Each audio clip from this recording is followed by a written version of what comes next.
News in the U.S. presidential election. Republican candidate Donald Trump has declared victory, with numbers from U.S. media giving him the edge so far. The Democratic nominee, Vice President Kamala Harris, has not yet conceded. As of 3:45 a.m. Eastern Standard Time in the U.S., the Associated Press showed Trump leading Harris with 267 electoral college votes, placing him just 3 votes away from the majority 270 needed to win the White House.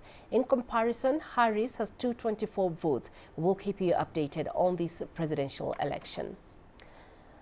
We're joined by Kouakou, Africa Affairs Analyst and Senior Research Fellow at the Center for Africa-China Studies at the University of Johannesburg, South Africa, for further discussion on this. Thank you very much, sir, for joining us. So, former President Trump has declared victory. What are your thoughts on his win? Well, this is, thanks for having me first. And then second, this is an incredible comeback, but even I would call it a revenge presidential election victory. And you could see in his victory speech how he seems very composed, collected. Surprisingly, he didn't make all kinds of screaming. But what is important is that it gave me the sense of almost a messianic revival. But for somebody who has escaped 2 assassination attempts, numerous court cases, and then several consistent media attacks, that is an incredible historical event.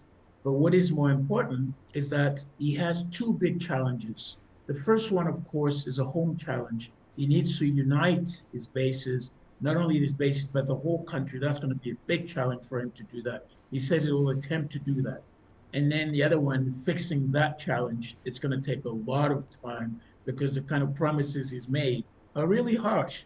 But more important is that he has another challenge, the global challenge, the foreign, sort of abroad challenge.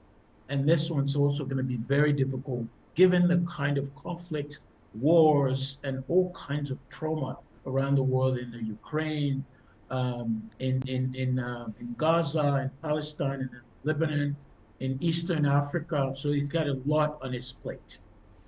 What will be the implication of his presidency to Africa? There are many of them. I mean, there are also lessons for Africa. I think what Africans should be paying attention is basically a sense of a new, realistic foreign policy, but harsh, direct, brutal in words. But Africans going to have to stand up and then avoid this sort of begging bowl, if you want, diplomacy that they usually do with very powerful countries and nations.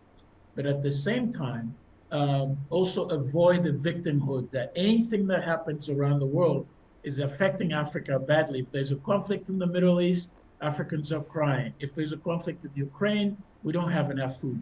And I think this is something they're going to have to pay attention to. So that realistic foreign policy will govern the next 4 years, and Africans going to have to be ready. What is also important is that I think President Trump won't be able to make Africa invisible, because Africa is not going to be invisible.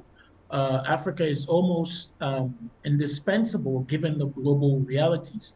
And more important, next year, South Africa is hosting the G20 summit, which means Trump's going to have to come to Africa if he wants it or not. And these are really important issues to keep in mind. Right. And as we wrap up, what kind of foreign relations policy do you foresee with Trump? Well, that's what I said. It's going to be a realistic foreign policy. It will be a direct talk. All the cuddly things that we know. We already have the evidence that President Trump himself that is not quite fond of Africa. But that may change. As soon as some of his advisors, like Elon Musk's of Tesla, who is also has some links with South Africa, start to talk to him about paying more attention to Africa because it's a business case rather than a basket case, President Trump will start to pay attention to it. But more important is that Africa is a huge place for natural resources, key useful minerals to develop the technology that the United States companies need.